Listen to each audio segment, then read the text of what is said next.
Are discussing, why do we lose ourselves? Why do we tend to forget who we are? Why do we tend to just eventually become consumed with what other people think about us? Why do we go with the crowds?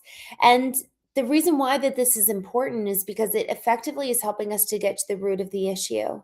On the Knowing show, we talk about knowing our core intelligences, knowing our intellectual, emotional, spiritual, and physical intelligences. It's really about knowing the different parts of us so that we can bring all of us to the table and be able to really engage with life as a result. But unless we really understand what are the core problems effectively that get in our way, we're just going to be kind of swimming upstream. So when we take the time to answer questions such as this, why do we lose ourselves? We get to identify some of the core elements that can kind of become stumbling blocks that we can then become proactive about and kind of prepare for, that we anticipate addressing and anticipate struggling with or coming across in our journey of knowing ourselves. And as we have done most every day this year, we are going to read through A Course in Miracles, and each lesson offers us just a glimpse into ourselves and just a glimpse into why we operate the way that we do, and learning something new. So we're going to read through the lesson, and then we will discuss its meaning and its intent and its application for our lives. We are in the middle of a review section. So I was looking at the lesson in preparation for our conversation today. And even though the review lesson is short, I actually want to go back to the original lesson in and of itself, because I think that's going to hold a lot of weight for us this evening. So the review lesson of 183 is, I call upon God's name and on my own.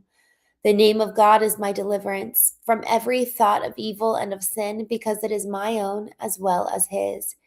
And then just to read the full lesson here.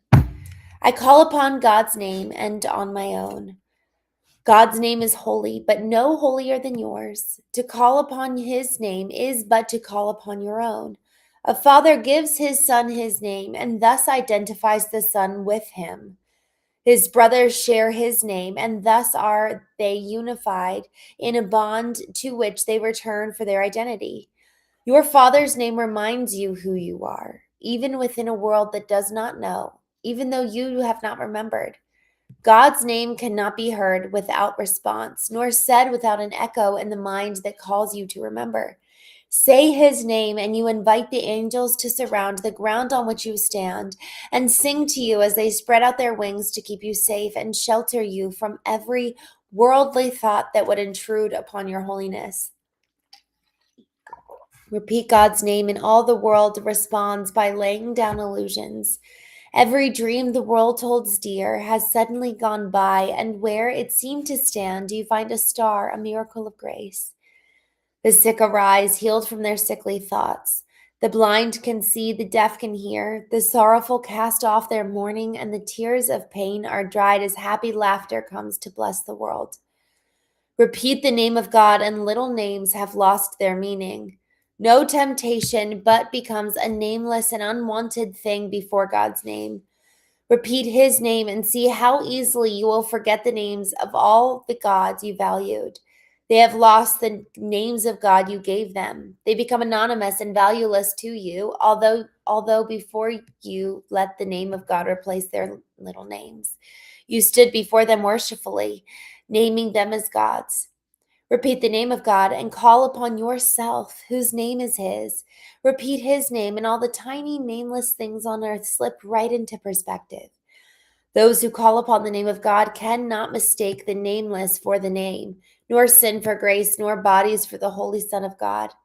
And should you join a brother as you sit with him in silence and repeat God's name along with him within your quiet mind, you have established there an altar which reaches to God himself and to his Son. Practice but this today. Repeat God's name slowly again and still again. Become oblivious to every name but his. Hear nothing else. Let all your thoughts become anchored on this. No other word we use except at the beginning, when we say today's idea but once. And then God's name becomes our only thought, our only word, and the only thing that occupies our mind, and the only wish we have, the only sound with any meaning. the only name of everything that we desire to see, of everything that we would call our own. Y'all, this lesson is effectively a reminder of who we are. So when we consider this, well, why do we lose ourselves? Perhaps it is simply that we have unfixed our attention and moved it elsewhere to something that is not true, that's not our identity. And so as we read here, it says, a father gives his son his name and thus identifies the son with him. Y'all, the reality is that we share in this glorious inheritance and this glorious identity. And it is through the proper fixation of where am I spending my time, my attention, my energy, that will then allow for us to recognize, am I walking in the truth or not? Am I walking in the power? And I was actually reading through my book this afternoon in final edits for it. And it's in the power and in really honestly the prowess. There's a sense of prowess that comes in walking in the royalty and in the identity and inheritance that is ours. The element here that's funny is that it actually requires more courage to believe this than does it to not. It's actually easier to believe that we're weak or frail or not all that we might be cracked up to be. It's safer and easier to believe that we're small because then the responsibility that comes with that is diminished as well. We now have a lesser standard to which that we hold ourselves if we actually don't think that our identity is that great. But once we start saying, all right, I actually believe and I remember that I am a son or daughter, that I'm a reflection of God, well, now I have a higher standard to which I need to hold. Now it's I get to bring the presence of God into the world around me, that the presence that I bring into this room matters. Now it's no longer I'm just going to lie in bed depressed all day. I actually have a mission. I have a reason for being here. I am important. And again, it's easier to actually believe that we're not important than to actually believe and walk in the truth of our identity. And so once we start recognizing and really addressing this question of why do we lose ourselves, so much of it has to do with I have an improper fixation. I have improperly placed my attention and my energy on something that has stolen or captivated my attention. And now it's time to reorient and refocus my gaze on that which is true.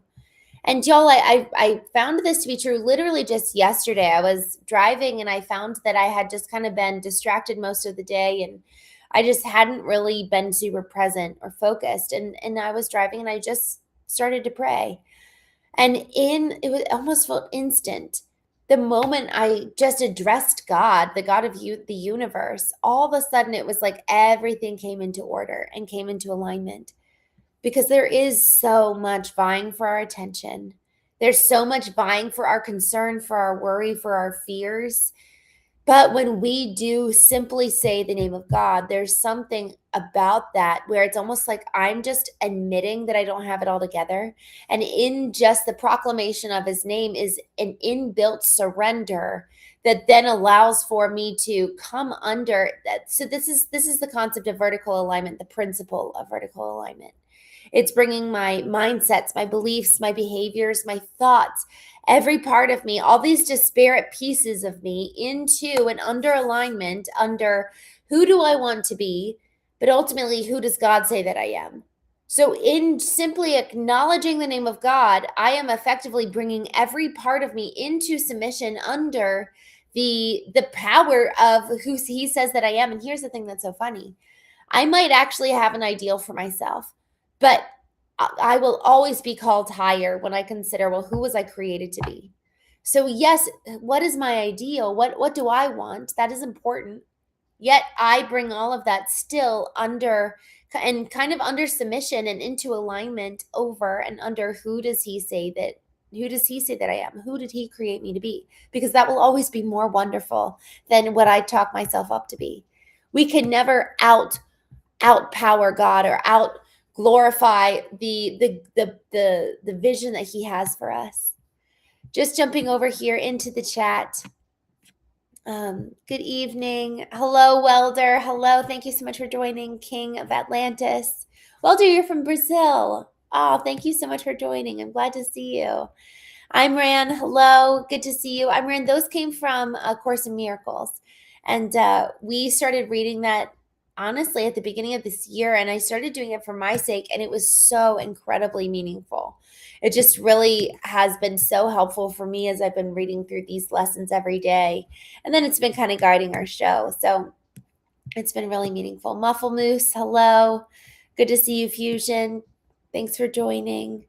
Um, T. I love it. Says, do you listen to metal or alternative rock? I like alternative rock. This guy, hello from New Zealand. I'm so glad you're here. Thank you for joining. I've been wanting to go visit New Zealand. I was just talking about that the other day. Philip, thank you for your note. Thank you for another Course in Miracles. I love it. Bull, good evening. I'm Dolan says, first, hi, good to see you. How do we not lose ourselves? Isn't that so the question for this evening? And so, okay, so why do we lose ourselves, but how do we not lose ourselves? So how do we actually return? How do we refix our gaze, right? So part of it is simply in that acknowledgement, in that simple submission of I need help. That's really helped me to actually kind of take that first step back. But y'all, I actually had a daily practice. So I wrote out my eulogy when I turned 30. And in that process, I wrote out, third person, somebody reading my eulogy at my, at my funeral, hopefully when I'm 80, 90 years old. And it was Christine was. And I just got so specific over who do I want to be? How do I want to end my life? What's the impact I want to make? What are the lives that I want to touch? How do I want to travel? How do I want to show up in the world? And I got really specific, and it was so helpful to get clear on that. And then I took my eulogy and then I rewrote it in first person present tense. So it was no longer Christine was, but now it is I am. And y'all, me reading that every single morning for that full year of me being 30 was so helpful. It really just brought orientation to, it was reminding me of who am I and who do I want to be, and kind of speaking that out over our lives. Y'all, words matter. The more we say these statements like I am, the more we're actually speaking out that a part of our identity that actually might very well not be true. So if you and I intentionally create a eulogy surrounding who do we want to be in accordance with this overarching vision over, well, who was I created to be in the first place? So we have to know God's vision for our life and God's vision for ourselves in order for us to call ourselves higher. Otherwise, we're simply living in reaction to everyone around us and who do they want us to be. We have a standard. So either we're creating it and we're either co-creating it with the creator who created us. And then we set that standard for ourselves and say, that is who I can be. That is my potential. Or I am adhering to everyone else's standards. And here's the thing about that actually is more likely true than not, is that we will actually fall short. Other people will likely not dream big enough for us. You probably can go maybe even 10 times bigger, faster, greater than the person next to you. But if we are constantly measuring ourselves by way of someone else's standards, and we're looking around us, but we're actually in a room of C students and we're an A student, well, then we're going to forever be self-limiting. So if we are actually sitting with and considering what is the standard that the creator gave for me when he created me, and how do I now hold myself to that standard? Well, that's going to ensure that we actually don't lose ourselves because we have the vision of ourselves right in front of us. So part of that is actually doing the work to know what that vision is, to actually sit in the quiet and pursue that question of who was I created to be in the first place? And a lot of times I've found that you can actually go back and consider, well, who was I early on before who the world told me to be? And sometimes, we actually have to go back to those really early childhood memories and just consider, who was I before I became like self-conscious? Self-aware is part of the definition of emotional intelligence. It's actually good and behooves us to be self-aware. But to be self-conscious means that we're actually kind of awakening to the fact that we're naked, to the fact that we're not perfect or to everyone else's standards. And then we start adjusting our behavior and adapting for everybody around us horizontally rather than living in accordance vertically with who I was created to be. So before we became self-conscious, that's the goal. And I've got glimpses, from my childhood where I just, man, I remember these core moments and memories where I actually really was walking in accordance with, all right, that's really truly my nature. I'm looking at these little kids around us and I'm looking and I'm like, man, you really did come out that way. Like you just came out that's so different from your brother, let's say. And you look at these siblings who some of them are modeled after each other because their personality was spanked out of them. Or you see kids who are so individual and so unique and that's their nature. So the goal is to uncover what was my nurture, what was told to me, what was given to me, who was I taught to be versus who was I by my nature. And the closer we can get to our nature, then we get the opportunity to become co-creators over what does that look like in manifestation. What does it look like to actually live this out and be faithful to this call on our lives and to the person we were created to be. Here's what's so interesting is I actually wonder how much of the time it's simply about, let me actually live in accordance with the nature that I was given. Then I can start creating and living in accordance to my purpose and to a mission, something greater than that. But let's just first, we need to establish that baseline, becoming who we were created to be. And then we can start living according to something greater than that. But first, we need to accomplish, okay, just our baseline of how we show up every day needs to be in accordance with who we were created to be. Stripping away all of the excess that has been added to us in our nature, in our nurturing that shouldn't be there anymore. So the first half of this, well, why do we lose ourselves and how do we not lose ourselves? To your point, Amadolan, over, okay, then what do we do? Okay, so how do we not lose ourselves? It's remembering, well, okay, who was I created to be in the first place? Removing like an onion, removing the excess layers. It's like we've ever since we were kids, we've been putting on these layers of clothes to protect ourselves, to conform, to fit in, to even have survival where it was just, man, if I wear this jacket when I'm around this person, I'm just going to be able to hide and get along with them and I won't be yelled at today. So maybe that jacket we actually took into adulthood, but now it's time to take it off and remove all the excess layers to get back to the core self that we were created to be in the first place.